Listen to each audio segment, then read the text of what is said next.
ఈనాడే మన ఊపిరి ఆగిపోతే మన పోరాటం ఆగిపోయినట్టు అని పాఠాలు మరీ నేర్పిండ్రు. ఎవరు? మా విన్నారెడ్డి అన్న, పాషమన్న, మా ఇప్పుడు స్వర్గీయులైన మా చాలామంది కాళోజీ నారాయణతో పాటు కూడా మేము పనిచేసినాము.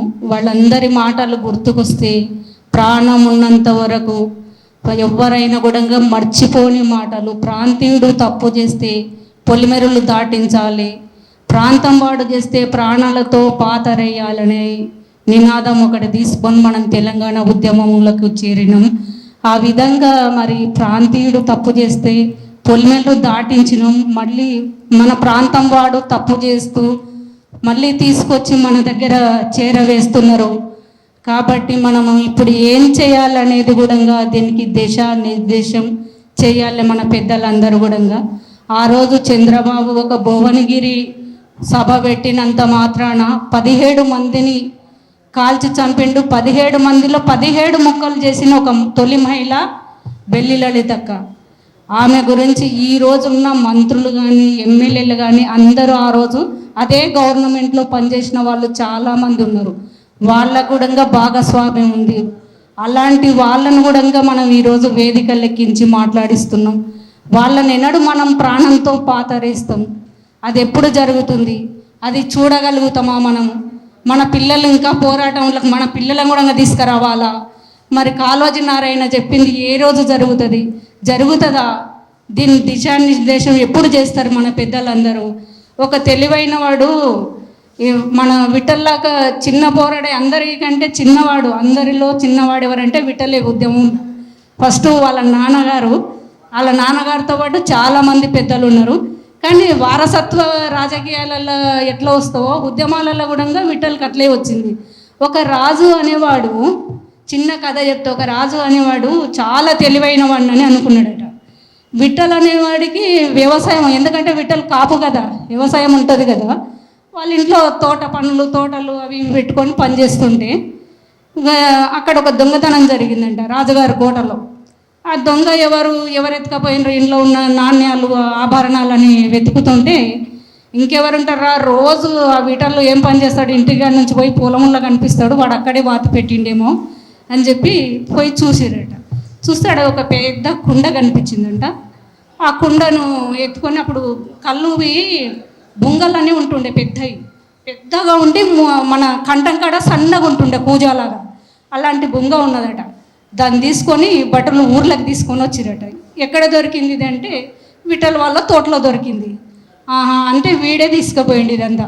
దీంట్లో ఏముందో చూద్దామని చెప్పి పంచాయతీ పెట్టి అక్కడ విఠల్ని కూడా నిలబెట్టిన తర్వాత అందులో ఏముంది, దాన్ని ఓపెన్ చేయడానికి చూస్తే కుండ పలగొట్టితేనే వస్తుంది బయటకు ఏముందనేది. దాని ఏముందని చెప్పి అది పలగొట్టకుండా దాంట్లో ఉన్నది తీయండి, ఆ దొంగతనం నేను ఒప్పుకుంటా అని విఠల్ అంటున్నాడు. అంటే అసలు పలగొట్టకుండా ఎట్లా తీయాలి?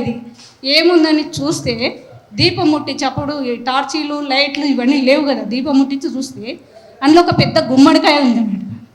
ఆ కుండ మూతి చూస్తేనేమో కంఠం చన్నగా, అంత పెద్ద గుమ్మడికాయ ఎలా పోయింది అందులోకు అనేది అందరి ఆలోచన. ఇక వాళ్ళ భటులను, సలహాదారులను, మంత్రులను అందరిని పిలిచి మాట్లాడిందండి. ఎట్లా పోయిందిరా ఇది, ఎట్లా పెరిగింది అందులో, అది అంత పెద్ద గుమ్మడికాయ ఏ విధంగా తయారైంది అంటే అప్పుడు ఆ ప్రశ్నలకు జవాబు ఎవరు చెప్పాలి? మళ్ళీ విఠలే చెప్పాలి. వాళ్ళ నుంచి అయితే లేదు, వాళ్ళ మంత్రి మండలి నుంచి కూడా అవ్వట్లేదు అది.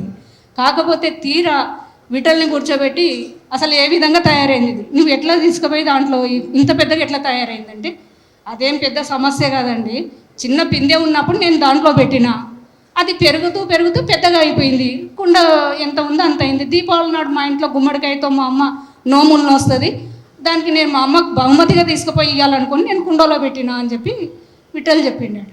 అయితే మంత్రి మండలి అంతా కూడా ఆ గుమ్మడికాయ కోసం కుండలు ఎట్లా పెరిగిందని చించుకున్నారు మెదళ్ళంతా. అది ఎట్లా పెరిగిందో కూడా ఎవరు చెప్పలేకపోయినారు. ఎవరైతే కుండలో పెట్టినరో వాళ్ళే చెప్పగలిగినారు. అక్కడ నగలు నాణ్యాలు ఏమీ లేవు, ఉన్నది గుమ్మడికాయ, అది బయటపడ్డది. దొంగ ఎవరు? అక్కడ దొంగ కాదు కదా, తెలివి ఎవరు తెంకపోలేరు. మనతో ఇంకా తెలివి ఉంది. కాబట్టి ఇలాంటి దొంగలను మనమే ఎండగట్టాలి. మన తెలివిని ఏం చేస్తున్నాం మనము? ఇది మన ప్రెస్ క్లబ్ల వరకే పరిమితం చేయకుండా తమ్ముడు, గ్రామాలల్లో వేదికలు రచ్చకట్టలల్లా మనం మళ్ళీ వేదికలు చేద్దాం, తిరుగుదాం, చేతనైనంత వరకు తిరుగుదాం, మళ్ళీ జనాలలోకి పోవాలి. మనం పోతేనే ఇది అందరికీ తెలిసిపోతుంటుంది. ప్రతి వ్యక్తి ఒక మనిషి ఎంబడి 10 మందిని తీసుకొస్తే ఒక గ్రామం నుంచి ఏ విధంగా సక్సెస్గా మనం ఖచ్చితంగా అవుతాం. గ్రామానికి 10 మంది లేరా, మన కళాకారులను మళ్ళీ మనం కళాకారులను మొదలు పెడతాం, తీసుకెళ్తాం, జరిగిన అన్యాయాన్ని మళ్ళీ మనం జనాలకు వివరిస్తాం. రేపు కాక ఎల్లుండే మళ్ళీ ఎలక్షన్లు వస్తున్నవి, స్థానిక సంస్థ ఎన్నికలు. దాంట్లో మన వాళ్ళు అనుకున్న వాళ్ళను మనం తీసుకురావాలి. సర్పంచులు కానీ, ఎంపీటీసీలు కానీ, కౌన్సిలర్లు కానీ, మన ఉద్యమకారులని మనం ప్రోత్సహించాలి, అక్కడ గెలిచేటట్లు మనం చేయాలి. ఆ విధంగా మనం ఒక ప్లాన్ చేసుకొని బయటకు పోతే, ఎందుకంటే రాజకీయం లేకుండా మనం ఒకటే ఉద్యమంతో పోతే కొన్ని జరగవు. రాజకీయం కూడా అవసరము.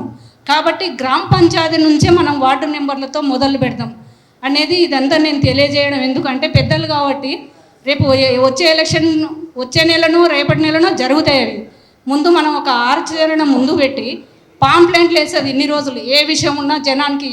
అర్నక మీటింగ్ పోయిందంటే ఏదో ఒక పాంప్లెంట్ వస్తుంది, ఒక సందేశం వస్తుందని చూసేవాళ్ళు.